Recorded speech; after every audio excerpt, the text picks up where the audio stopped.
Hi, it's the M.L.M for the Soul channel. I do have a new topic for today. Before I begin, I just would like to say, may the words and expressions of my mouth and the thoughts and meditations of my heart find favor and acceptance before you, Hashem. And this is the continuation of the Mesillas Yesharim, which is the way of the upright, or the path of the just, from Ramchal, from Rav Moshe Chaim Luzzatto. And this is the Yafa edition from ArtScroll. If you've never seen the Sefer, this is what it looks like.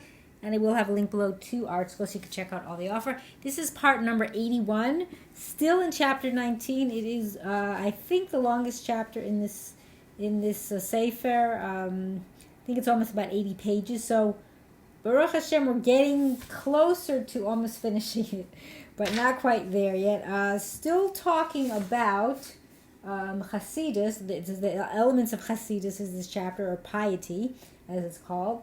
And this is called Chassidus in intent. So now, having concluded his discussion of Chassidus in deed, not the word indeed, one word, in deed, meaning doing something, as well as Chassidus in the manner of carrying out deeds. Now the Ramchal turns to the third major element of this trait, called Chassidus in intent.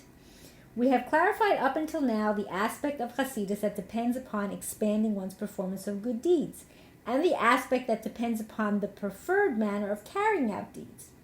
Let us now clarify the aspect of Chassidus that depends upon the intent one should have when performing good deeds.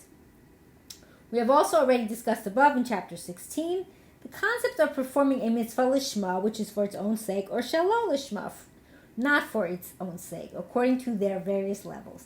And then the commentary says, in describing the trait of tahara in chapter 16, Ramchal discussed various levels of motivation for mitzvah performance, ranging from the most selfish to the most selfless. Ideally, tahara demands that a person purge himself of all selfish motives and perform mitzvah with no intent other than as it says, shekach gazar avinu shebashamayim. For this is what our Father in heaven agreed. When you do, this is what he says. This is what you do. I'm adding that. Now the intent, this is still the commentary, the intent required by Chassidus must go beyond this mere absence of selfish motivation. Ramchal will soon explain what distinguishes the intent of a Chassid from that of a Tahor. So again, because this Sefer, kind of, it's going uphill, so to speak, in the levels, Tahara is before Chassidus. Because that was in, like he said, that was chapter, was it chapter 16, he said, right? So this is a higher step up. Okay, so then he says he will explain it. Okay, so continuing on.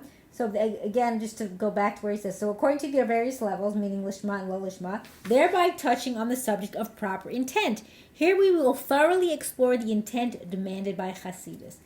And this sub section within this thing about the Chassidus is in intent is talking about performing mitzvot for the sake of Hashem's honor. Now, it is certainly true that one who intends in his service of Hashem to purify his soul before his Creator, so that he will merit sitting before him among the upstanding individuals and the Chassidim, to behold the pleasantness of Hashem and to frequent his sanctuary. That's in Hebrew. You might have heard this from Tehillim 27, verse 4. Lachazot b'noam Hashem u'levakar be'hechalo. It's famous. It's actually a song that uses those words. And then also to receive the reward that is awarded in the world to come. We cannot declare that such an intent is evil, meaning to do this. Okay. Nevertheless, we also cannot declare that it is the best of intentions. For as long as a person aspires to personal benefit, regardless of how spiritual that benefit is, in the final analysis, his service of Hashem is done for himself. So what it's saying here, before I get to the commentary, so it's saying that to do the service, this type of service, because it's, you're getting some reward for it, it's still not, I guess it's not on the highest level, okay? But let's see what the commentary says. So the commentary says, while Tahara addresses what a person intends when he does mitzvot, purely to fulfill the will of Hashem, it does not address the deeper question of why one seeks to fulfill his will. The simple motivation is so that one will thereby be worthy of attaining closeness with him meaning Hashem, a product of which is the delight of Olam Haba. Now the Ramchal eloquently argued in chapter 1 that Hashem created man so that he could ultimately revel in the pleasure of Olam Haba. Thus, one might have argued that intent to attain this closeness should be considered the ideal. Then it says, see Ruach HaChaim 1:3, who discusses this possibility. I'm not going there. I don't even know what that is. So just mentioning what it says here. Okay, so it says again that the intent to obtain this closeness should be considered the ideal.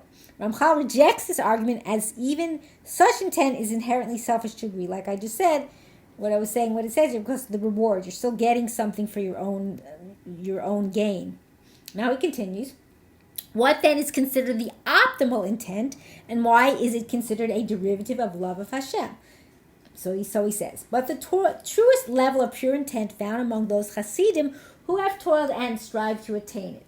The commentary says the Ramchal acknowledges that habituating oneself to the optimal intent requires hard work, even for those who are already on a high spiritual plane. That's matnas chelko. So, meaning it's a lot to get to this level, is what he's saying. It's a lot of work. And he continues, to strive to attain it is that a person should perform the divine service only so that the honor of the master, blessed be he, should be magnified and increased. Commentary says, this is what distinguishes the intent of a chassid from that of a tahor. And again, tahor is someone who's pure. While the Torah avoids all ulterior motives and performs mitzvot only because Hashem has so decreed, the chassid takes this one step further and is completely focused on the underlying purpose of all mitzvot, which is increasing Hashem's honor. So here you see the difference, just to kind of rephrase it. So again, what does the tahor do? He avoids all other motives, and he only performs what Hashem has decreed upon him. He doesn't have any other ulterior motives for doing it. But the chassid goes even one step further. His only purpose is to increase Hashem's honor. So that is at a higher level. Okay, so now he continues. So this intent will be realized only after one has developed an intense love for Hashem, blessed be he. And as a result of this love, he craves and longs for the magnification of his honor, and is distressed over any diminution of it. For only then will he perform his service of Hashem for this goal, so that at the very least from his end, the honor of Hashem, blessed be he, will increase. Likewise, he will desire that all other people be of similar mind, and he will be distressed and agonized over any diminution of Hashem's honor by other people. That means diminishing, it lessens it. And the commentary says a person who truly loves Hashem desires that everyone serve him faithfully. Since he is singularly focused on Hashem's honor, it makes no difference to him who causes it to increase. Rabbeinu Yonah in Shaarei Tshuva 3:160 points out a frightening corollary to this. One who begrudges the mitzvot performed by others is nothing short of an, quote, enemy of Hashem. So that's an important statement, meaning if you don't allow anyone else to do it, then as opposed to the chassid, he wants everyone to do it. And here it says it doesn't matter who makes it, meaning to increase Hashem's honor, his kavod, his honor in the world, to make people make a kiddush Hashem, they sanctify the name, but you want to increase that honor here. So that's what they want done. Okay, so continuing. Certainly he will agonize over any diminution of Hashem's honor that he himself causes, whether inadvertently or because of uncontrollable circumstances, or because of the inherent weakness of human nature, on account of which it is difficult for him to avoid sins at all times, as expressed by the verse in Koheles 7:20.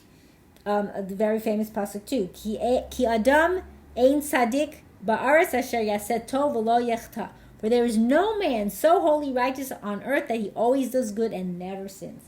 And the commentary says a chassid will certainly not engage in willful diminution of Hashem's honor, but it is possible for this to happen inadvertently or unavoidably.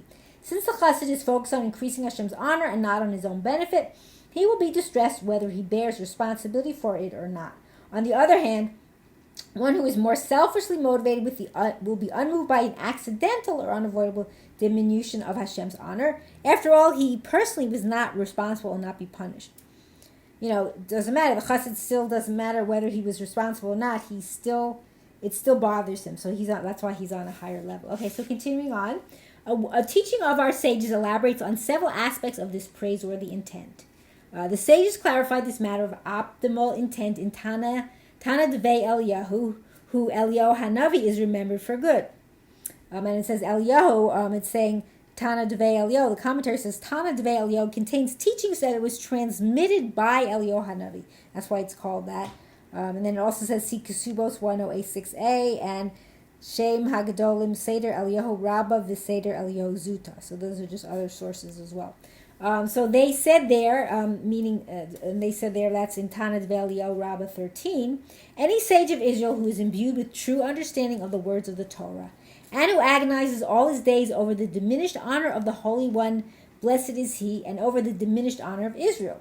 And here it's saying, the commentary, as Ramchal will explain below, the honor of Hashem and the honor of his people go hand in hand. So that'll be explained further on, okay? And who longs for and is distressed about the honor of Yerushalayim and the honor of the Beis HaMikdash, and is anxious that the salvation of Israel should sprout forth soon and yearn for the ingathering of exiles. Amen, I say. Such a person merits that his words will be suffused with Ruach HaKodesh, that's divine inspiration. So someone who's on that level, that's a very, very high level.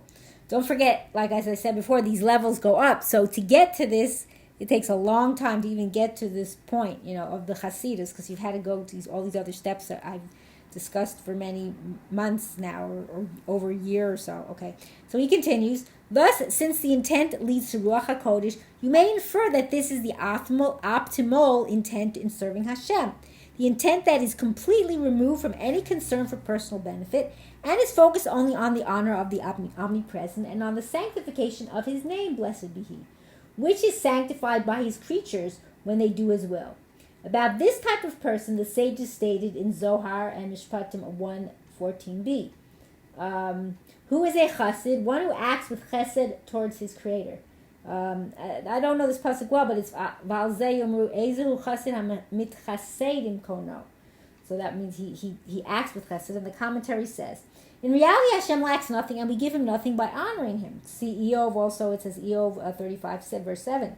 However, he desired to create a system by which we, his servants, can bestow honor upon him and sanctify his name for our benefit. And then it says, see above note 67, and inside there, I'm not going to go back to that note, but you can go back in the videos and find that. Okay, and by granting him this honor that he desires, as it were, sorry if there was noise, so I'll repeat that. By granting him this honor that he, quote, desires, as it were, and doing so purely out of a wish to increase his honor, one is considered as if he performed chesed, kindness, for him, meaning Hashem. An additional commentary says, Rabbi Meir of Premishlan, I don't know, I never heard of him, was one of the early Hasidic masters said, if there were only one esrog in the entire world, I would not insist on having it. What difference does it make to the Creator if Meir, as a Rebbe referred to himself, performs the mitzvah, or if someone else does? All that matters is that the Creator be served. The Chazon Ish in Emunah B'Tachon 1:13 tells of a chassid who invited a guest for the Shabbos meal. The chassid's family loved having guests and looked forward with great anticipation. Alas, the Gabbai of the shul, who was in charge of arranging hospitality, was unaware of this invitation and assigned the guest to a different host. When the chassid came home without the guest, his wife and children were crestfallen. But the chassid said, our sole concern is that the guest be provided for. It should make no difference to us whether this is done by us or by someone else.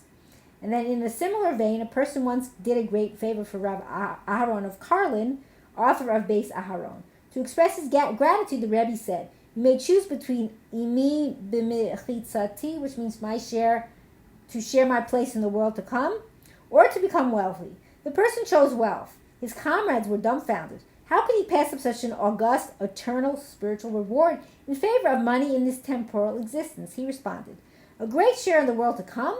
That would demonstrate concern for myself, and again myself. If I have money, I should help my fellow Jews. So that's very interesting. So that's where I'm going to stop here. So I just want to say that I hope and pray that we will all merit to live and see the coming of Mashiach speedily in our days and the building of our final and everlasting Beit HaMikdash. Amen, and thanks for watching.